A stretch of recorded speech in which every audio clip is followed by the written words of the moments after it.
ഉണ്ടായ അനുഭവമാണ് സമൂഹ മാധ്യമങ്ങളിലൂടെ പങ്കുവച്ചത്. എന്തായിരുന്നു അതെ. സംഭവം? നിങ്ങൾക്ക് ആ ബസ്സിലുണ്ടായ അനുഭവം എന്താണെന്നൊന്ന് പറയാം. ഞാൻ പയ്യന്നൂർ റെയിൽവേ സ്റ്റേഷനിൽ പയ്യന്നൂർ ബസ് സ്റ്റാൻഡിലേക്കുള്ള ബസ്സിലായിരുന്നു. അത് നല്ല രസമായിരുന്നു ബസ്. അപ്പൊ ഞാനിങ്ങനെ നിൽക്കുന്ന സമയത്ത് എന്റെ മുന്നിലായിരുന്നു ഇയാൾ ഉണ്ടായിരുന്നത്. അപ്പൊ അതിന്റെ മുന്നിൽ നിൽക്കുന്ന ഒരു പെൺകുട്ടിയുടെ മുഖവും ബിഹേവിയറും ഒക്കെ കണ്ടപ്പോൾ എനിക്ക് മനസ്സിലായി ഭയങ്കര ഡിസ്കംഫർട്ട് ആയിട്ടാണ് നിൽക്കുന്നത് എന്നുള്ളത്.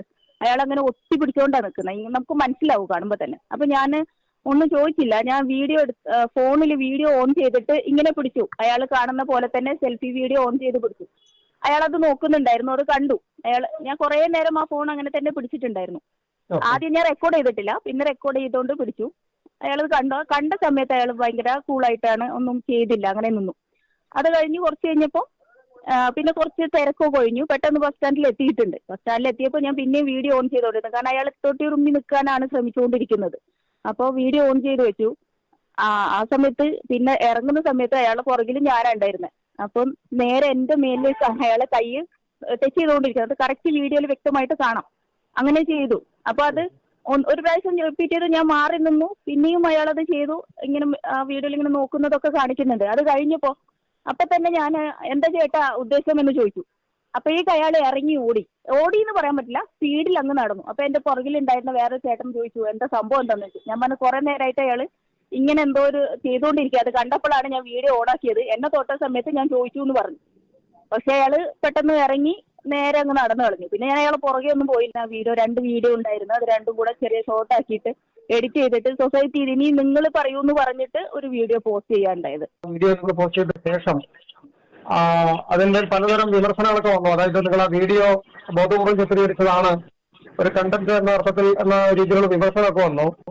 ആ ബസ് ജീവനക്കാരെ അറിയിക്കുക അല്ലെങ്കിൽ നിങ്ങൾ പോലീസിലേക്ക് ആ വിവരം കൊണ്ടുപോകാൻ ശ്രമിക്കുക, അങ്ങനെയൊന്നും ഉണ്ടായില്ല അല്ലേ? ഞാൻ അത് കഴിഞ്ഞ ഉടനെ ബസ്സിൽ നിന്ന് ഇറങ്ങിയതിന് ശേഷം വടകര പോലീസ് സ്റ്റേഷനിലുള്ള എനിക്ക് പരിചയമുള്ള പോലീസ് ഉണ്ട്, അവരെ വിളിച്ചു. ഞാൻ ഇങ്ങനെ ഒരു സംഭവം ഉണ്ടായിട്ടുണ്ട് എന്ന് പറഞ്ഞു. അപ്പോൾ ആളുടെ ഡീറ്റെയിൽസ് ഞാൻ പറഞ്ഞു ഡീറ്റെയിൽസ് എങ്ങനെ കിട്ടാനാ, ഞാൻ വീഡിയോ എടുത്തിട്ടുണ്ട്, ഞാൻ എന്തായാലും പോസ്റ്റ് ചെയ്യാൻ പോവാ. കാരണം വീഡിയോ ചെയ്യുന്ന സമയത്ത് അയാൾ അത് കണ്ടിട്ടുണ്ടായിരുന്നു. അപ്പൊ ഞാൻ വീഡിയോ പോസ്റ്റ് ചെയ്യാം. എന്നിട്ട് ഞാൻ അതിന്റെ അടിയിൽ അയാൾ പറഞ്ഞ ഡീറ്റെയിൽസ് എന്തെങ്കിലും കിട്ടാൻ നോക്കാം എന്ന് പറഞ്ഞു. അപ്പൊ ഞാൻ പറഞ്ഞു ഞാൻ അടിയിൽ ഡിസ്ക്രിപ്ഷനിൽ ആഡ് ചെയ്യാം, ആളെ കുറിച്ച് എന്തെങ്കിലും വിവരം കിട്ടുന്നവരുണ്ടെങ്കിൽ അറിയിക്കണേ എന്ന് പറഞ്ഞിട്ട് അങ്ങനെയും കൂടെ ആഡ് ചെയ്തിട്ടാണ് ഞാൻ ആ വീഡിയോ പോസ്റ്റ് ചെയ്തത്. ഇന്നലെ ഞാൻ പിന്നെ റിയാക്ഷൻ വീഡിയോ ഇടുന്നത് പോലെ ഒരു വീഡിയോ ഇട്ടു, അതിനൊരു മറുപടി പറയുന്നത് പോലെ. അല്ലാതെ എല്ലാവരുടെയും എതിരെ പറയാൻ പറ്റില്ലല്ലോ നമുക്ക്. അപ്പൊ നിങ്ങളൊരു 5 വർഷം പഞ്ചായത്ത് മെമ്പറായിരുന്ന ആളാണ്, പൊതുപ്രവർത്തകയാണ്. അപ്പൊ ഇതുപോലുള്ള സംഭവങ്ങളെ സംബന്ധിച്ച് നിങ്ങൾക്ക് കൃത്യമായ ഒരു കാഴ്ചപ്പാടുണ്ടാവും.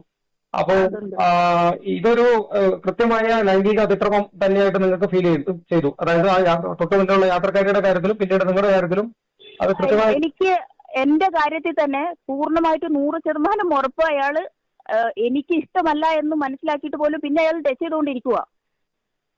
എന്നിട്ട് രണ്ടാമത്തെ പ്രാവശ്യം അയാൾ റിപ്പീറ്റ് ചെയ്ത്, രണ്ടാമത്തെ പ്രാവശ്യം എന്നൊന്നും പറയാൻ പറ്റില്ല, കാരണം നമുക്കൊരു കാര്യം ഉറപ്പിക്കാതെ ചോദിക്കാൻ പറ്റില്ലല്ലോ. കുറച്ച് നേരമായിട്ട് ഞാൻ നോട്ട് ചെയ്യുന്നുണ്ടായിരുന്നു. ഇപ്പൊ ഇദ്ദേഹം നിങ്ങൾ ഈ വീഡിയോയിൽ ചിത്രീകരിച്ച ഈ ആരോപണം നേരിട്ട വ്യക്തി ആത്മഹത്യ ചെയ്തു, ജീവനൊടുക്കിയെന്നുള്ള വിവരമാണ് വരുന്നത്. അത് സാഡ് ന്യൂസ് ആയിട്ട് ഞാൻ പ്രതീക്ഷിച്ചിട്ടില്ല.